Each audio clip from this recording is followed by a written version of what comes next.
Hello and welcome to Survivor Everything. I'm your host Liam, and I just saw the first 3 episodes of season 13 of Australian Survivor, Australia vs. the World. This has been a hyped up season of Survivor for all fans of the show, and part of it's due to having US legends of the game such as Parvati, Tony, and Cirie participating in it. As much as I'm a super fan of US Survivor, I haven't seen any other version or nationality of the show. So I'm going in blind on every other player here except for the Golden God himself, but that's only because I watched Deal or No Deal Island Season 2 prior to this. We're not looking for the GOAT, we're looking for the GOAT. The greatest of all time. Now, this isn't a complete season of Survivor, more like an abridged version, with it being 14 players in 16 days, a la, I guess, Big Brother reindeer games. So I'm assuming that Tribal Council will come fast, timed bond will be short, and the merge will be here before we know it. So, with all that said, let's dive into the first 3 episodes and I'll give you what I think. With a history rich in rivalry and old bonds.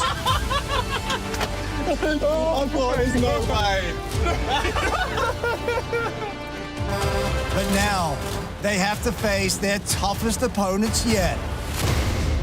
The world. Right off the bat, I always love the spectacle openings and editing of these big monumental returning seasons.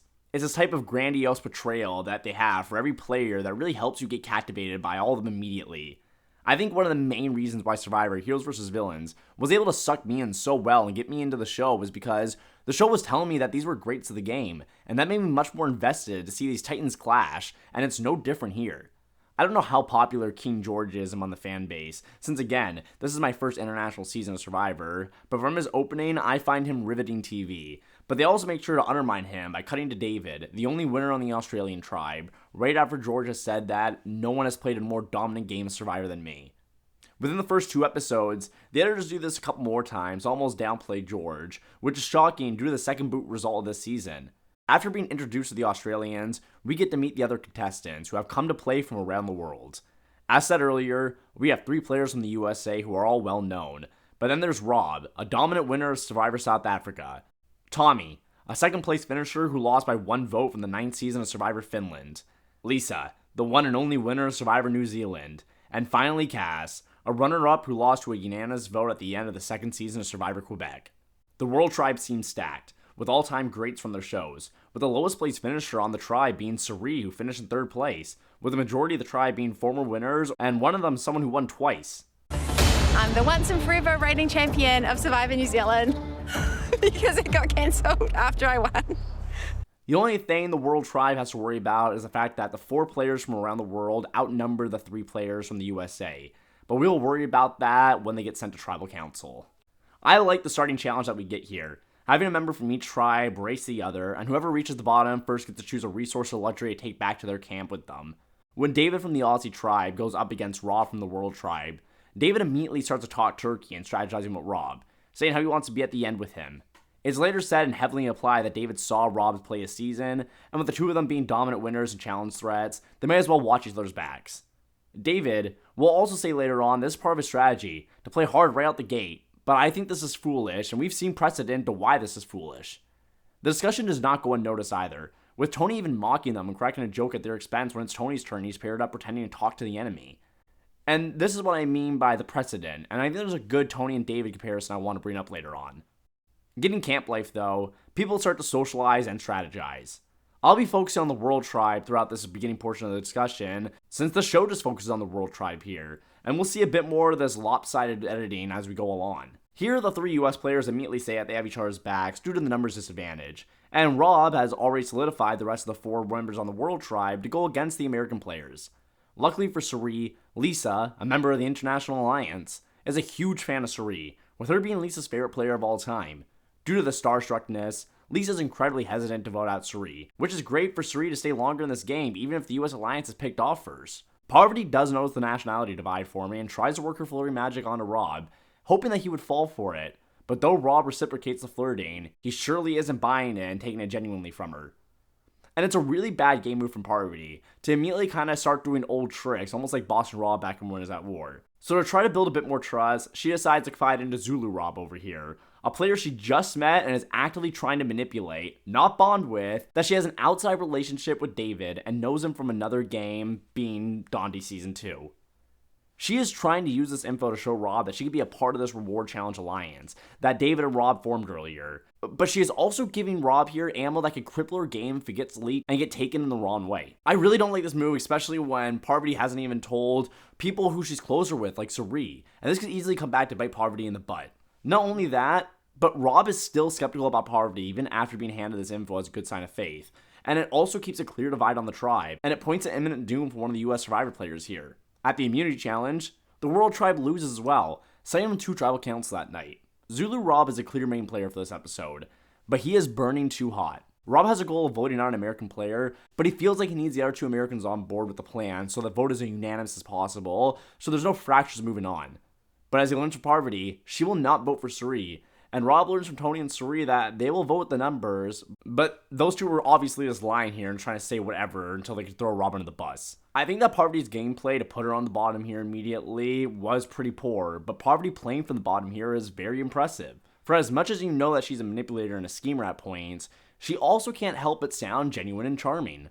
When she's talking to Rob and discussing how she's feeling and laying out the relationship truthfully, it feels like she's making a genuine connection and a real attempt to fix it. And when Parvati confronts Lisa and Cass about who's going home, Parvati can deduce immediately by their body language and responses that she's the primary target for tonight's tribal. Parvati just shows that this game is like riding a bike for her, and she was just always meant to play it. The other international players are actually getting annoyed at Rob as well, since he has declared that the American is the target and he will tell them which one is going.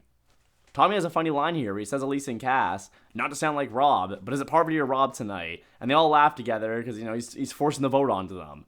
Rob went from being in the majority to now being lambasted by them. Rob, in his efforts to dictate an easy vote and keep everyone aligned, has now put himself as not a swing vote for 2 opposing 3-person alliances, but as an easy vote that won't hurt or cause bad blood between the 2 opposing 3-person alliances. At Tribal Council, it soon turns into an all-out war between Parvati and Rob, with Rob trying his last Hail Mary, saying, "There's deception here. Deception on levels that these guys can't even understand. Why haven't you told anyone that you played Dondi with David before?" Too bad this tactic didn't work out, and Rob gets his wish as a unified tribe votes him out unanimously, sending the first player and a former winner home out of the game as the first boot. All I can say is Rob did it to himself, being domineering and dictative to the group of vets who all know what they're doing. As Lisa even said herself, she's won the game. She doesn't need to be spoon-fed on how to play by Zulu Rob. Before we get into episode 2, if you're still here and enjoying the video, why not leave a like and subscribe to help the channel out? First person voted out of Australia versus the world, Rob.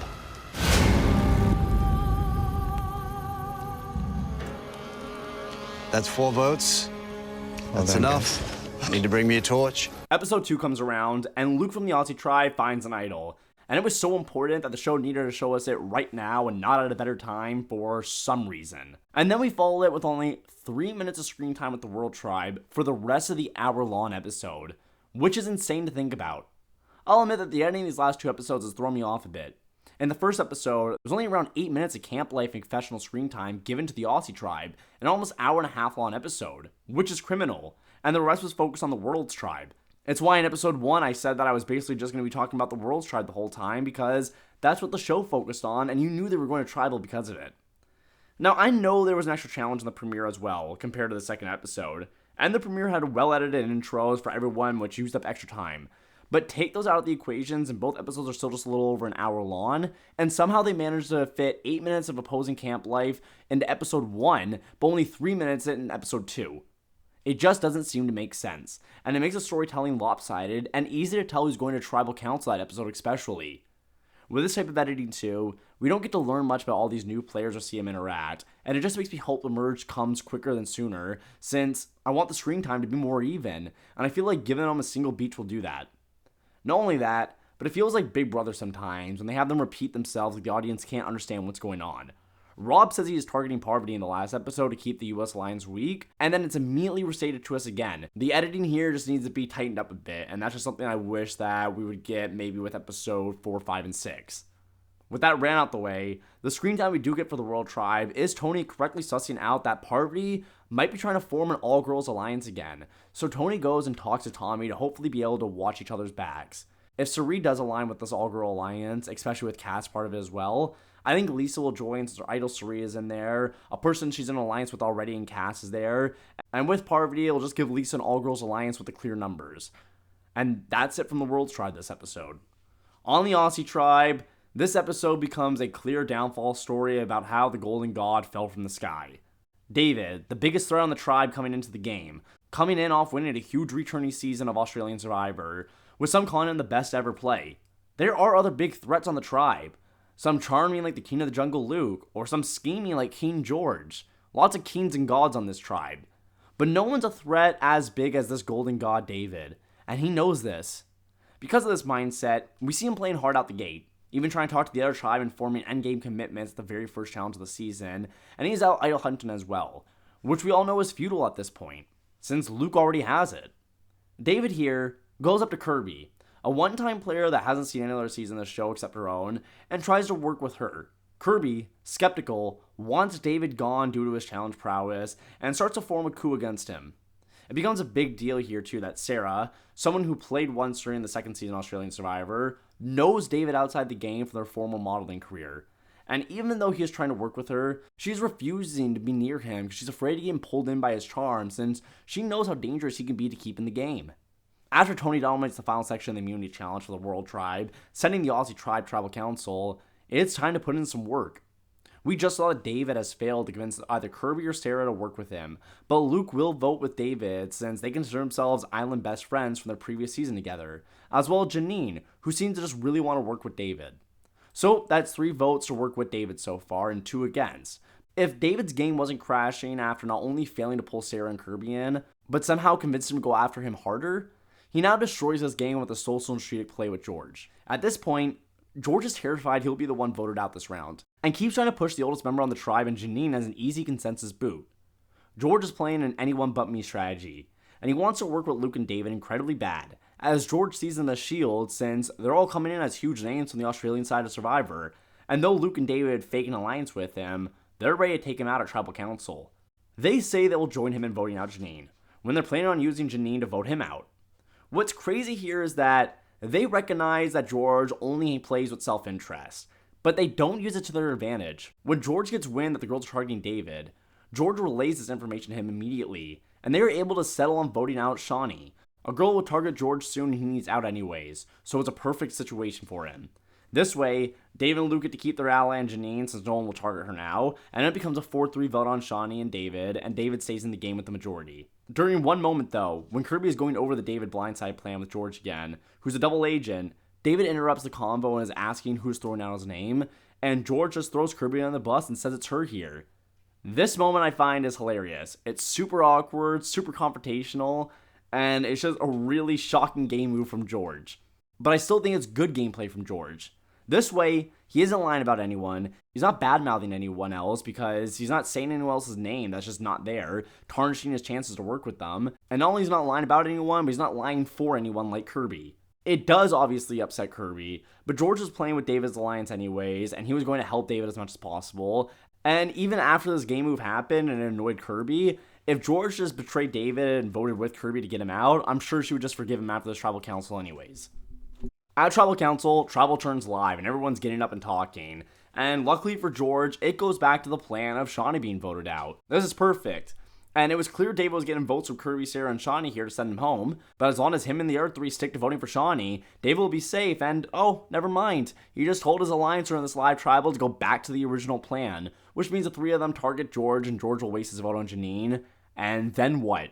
This whole plan is bad because David thinks George is lying to him and his alliance, but George has done nothing but told David the truth multiple times this episode, and now David, who knew he was getting at least 3 votes, forces it into a 3-3-1 tie. A tie where he and George can't vote, which is 2 of the 4 people he needed to be able to keep the majority to stay in the game.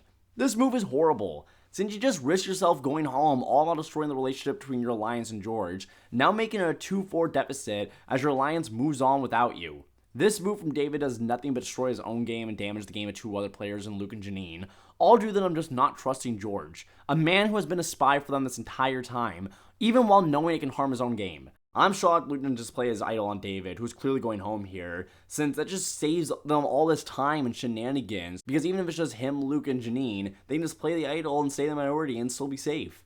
David reminds me of Tony in Game Changers, coming off a big win onto an even bigger returnee season, and then fumbles the bag by overplaying too hard right out the gate. causing themselves to both be second boots of both the respected seasons. The only difference is that Tony didn't retire right after, and then came back to win. I don't know, something about these public retirements, even from Dr. Will during Dottie Season 2, just seems like a little bit too much for me, and a little too dramatic since it's playing a social game, not a sport. But back-to-back winners leave the game, leaving only 12 players left for the glory of the world title. I'm going to take my time with this because I think that's the last time I ever play Australian Survivor, so congratulations, you guys retired me.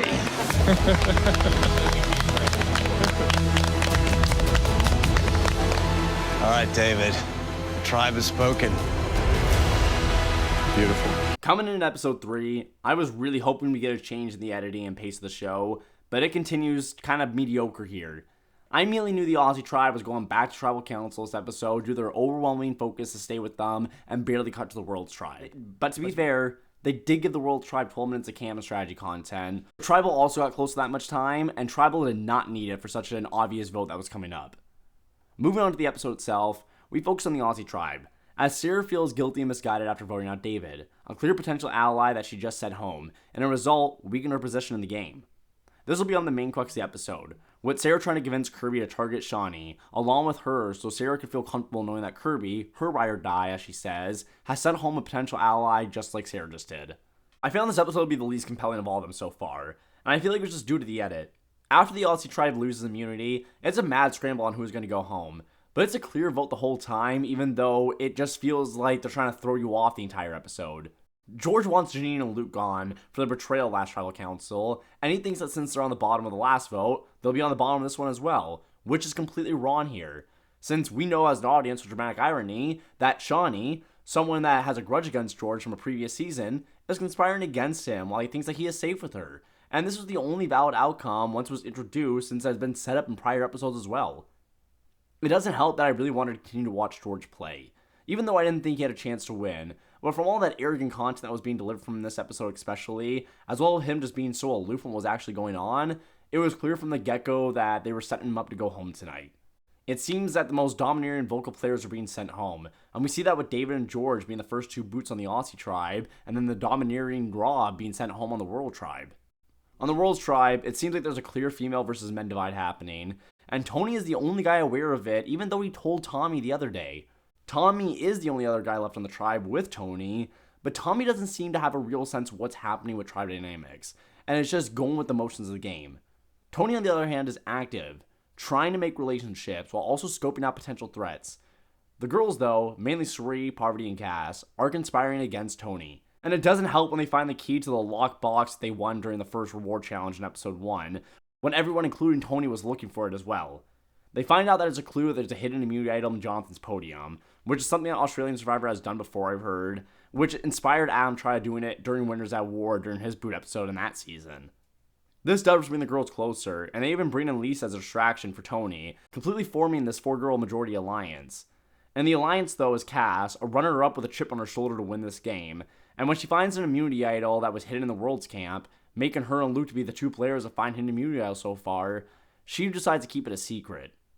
I find Cass keeping this idol a secret from the rest of her tribe and her alliance to be a good move, since there is no real good reason to share info like that with people, even your allies, and if you can just keep it under wraps and play it at a good time during this small time frame of gameplay, it's probably going to be a perfect move. If the game was longer, that would make sense to reveal it to your closest ally or something, but she's in such a safe spot right now and has a clear shot to making it far, especially with the secret idol. Just keep it a secret and use it as a flashy kill shot. Let's talk about my final two, since I know that is the format for Australian Survivor. This might sound foolish, honestly don't know if it'll come true or not, but I think it's going to be a Shawnee and Cass final two. Now I could be crazy and I could be reading the edit wrong, but Shawnee is someone who is just getting constant content. If it's her orchestrating a blindside against George, or if it was her working with other allies, or being talked about as a potential blindside target 2 episodes in a row, Shawnee is getting constant content no matter what, and none of it's really negative. Even with her being on the block, she never really is because she just votes with the majority. Cass from the World Tribe is the other player who I'm thinking will be at the final 2. She's in a very strong position in the World's Tribe, being a major player of the All Girls Alliance, as well as her being inside the International Alliance, giving her control and sway with every player in her tribe but Tony, who is in trouble anyways if things don't change up on the World Tribe or a merge doesn't come. Cass has an idol that no one else knows about as well, and she knows where the other podium idol is at. giving your clear power with the advantages and information about other advantages in the game. Cass seems like a more in-your-face power player, while Shawnee seems like a more under-the-radar player. So that's my review of the first 3 episodes of the show, and come back next week for my review of the final 3 episodes once they air. Let's see if I'm just wildly wrong about my final 2. There is plenty of content to come, so don't forget to click that subscribe button so you can come back and see more. Everybody grab your torches. I'll see you in the next one.